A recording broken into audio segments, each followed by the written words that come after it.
Occasion ఏదైనా location ఎక్కడైనా తెలుగువారి వేడుక అంటే ఆలివ్ మిఠాయి ఉండాల్సిందే. మిఠాయి అంటే ఆలివ్. నష్టమేం కాదు. కాకపోతే ఏంటంటే నటులు వస్తుంటారు, అటువంటి నటుడు రాడు తొందర. వస్తారు కానీ టైం పట్టిద్ది. అంటే కంప్లీట్‌గా అన్ని రకాల పాత్రల్లో నిమగ్నమైనటువంటి నటుడు ఆయన. ఏం చెప్తారు ఆయన ప్రస్థానాన్ని గురించి? ఆయన గొప్ప నటుడు అండి, సహజ నటుడు అంతే. వాళ్ళందరూ అంతే. ఏంటంటే ఒక ఎస్వి గారు, ఒక రాజనాల, ఒక వీళ్ళందరూ కూడా నాగభూషణం గారు కానీ వీళ్ళందరూ కూడా సహజ నటులు. ఏంది రంగస్థలం మీద నుంచి వచ్చిన వాళ్ళంతా వాళ్ళు. ఆ రంగస్థలం మీద నుంచి వచ్చిన వాళ్ళకి ఆ సహజత్వం, జనంతో అనుబంధం ఏంది అన్నీ తెలుసు, అవగాహన తెలుసు కాబట్టి వాళ్ళు నిలబడగలుగుతున్నారు. అలా నిలబడ్డారు. ఈ రోజున కోట గారు కొన్ని తరాల పాటు గుర్తుంచుకునే నటుడుగా ఉండిపోతారు. నేటి తరం నటులకి ఇలాంటి నటులకు ఉద్దండులైనటువంటి నటులను ఎలాంటి అంశాలు నేర్చుకోవాలంటారు? నేర్చుకోవాలి. ఆయన దగ్గర నటుడుగా ఆయన దగ్గర చాలా నేర్చుకోవాలి. పాత్ర కనిపించాలి కానీ మనిషి కనిపించకూడదు. కోట గారు కనపడరు, పాత్ర కనపడుద్ది. అది మెయిన్ నేర్చుకోవాలంటే. మీకు ఆయనతో ఉన్నటువంటి అనుబంధం ఎలాంటిది? నాకు 3 సినిమాలు చేసింది ఆయనతో, కానీ నా ఆరాధ్యుడు అంతే. నా నటనలో నాకు ఆరాధ్యుడు అంతే. ఆయన మెచ్చుకోగలిగినంత నటుడైతే చాలనుకునేవాడిని. ఆయనే పిలిచి సెలవు చెప్పి ఈ మధ్యలో ఏమైనా మాట్లాడారా అనారోగ్య సమస్యలు?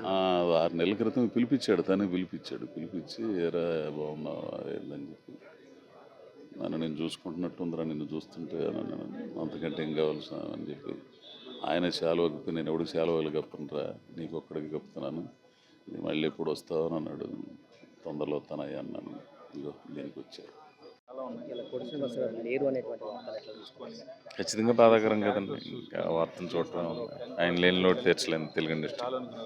లెజెండరీ యాక్టర్ టాలీవుడ్లో. అలాంటి యాక్టర్ని ఇంకా వేరే వాళ్ళతో ఎవరితో కూడా కంపేర్ చేయలేం. ఆయన చాలా అందరి హీరోలతో చేస్తారు టాలీవుడ్లో. సో మీతో అనుకున్నటువంటి అనుభవం? నేను సీతమ్మ వాకిట్లో, గుంటూరు ఇలాంటి 3-4 సినిమాలు చేసే అవకాశం దక్కిందండి. ఆ జ్ఞాపకాలను ఎవరేసుకుంటూ ఉంటాం అప్పుడే. Thank you sir. ఈరోజు కోట శ్రీనివాస్ గారు మృతి చెందినటువంటి వార్త టాలీవుడ్ మొత్తం కూడా దిగ్భ్రాంతి చెందుతుంది. సో మీరు ఎట్లా చూస్తున్నారు? షాక్ అండి ఇది. నాకు సడన్గా ఈరోజు మార్నింగ్ ఒకసారి చూసుకునేసరికి ఇంకా మాకు అసలు అర్థం కాలేదు. అంటే ముందుగా ఏదో హెల్త్ ఇష్యూ ఉంది, ముందు ఇలా ఉంది అనుకుంటే అంటే తెలిసేది. బట్ సడన్గా మాకు చూసేసరికి ఇంకా will not digesting. Complete actor అని చెప్పుకోవచ్చు. ఆయన అన్ని క్యారెక్టర్లో నిమగ్నం అయిపోయినటువంటి completely perfect and professionally fantastic legendary actor. మీకు ఆయనకున్నటువంటి అనుబంధం ఎట్లా? అందరినీ ఇంకా క్యారెక్టర్స్ చేసేవాళ్ళం. సార్తో మనం యాక్ట్ చేసామంటే ఒక ప్రివిలేజ్ మాకు. ఈరోజు కోట గారితో యాక్ట్ చేస్తున్నామంటే మంచి భోజనం మధ్యాహ్నం ఇంటి నుంచి వస్తుంది, తినేవాళ్ళం, సరదాగా ఉండేవాళ్ళం.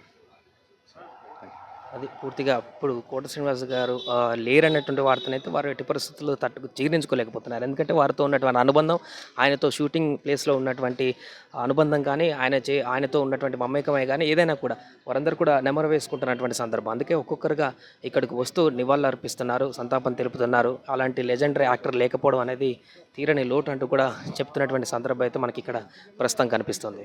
అందరిలాగే ఈశ్వరం గారు, రాజనాల పెద్ద పెద్ద నటుల్లాగానే వచ్చారు. వారి కార్యక్రమాన్ని వారు పూర్తి చేసుకున్నారు, వెళ్ళారు. కానీ కొన్ని తరాల వరకు ఆయన మిగిలిపోతాడు ప్రేక్షకుల హృదయాల్లో.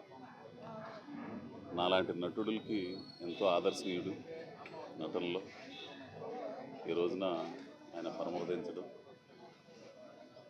బాధాకరమైన కానీ భౌతికంగా ఎవరైనా సరే దూరం అయిపోవాలా, మన మనసుల్లో మాత్రం చిరస్థాయిగా ఉంటాడు.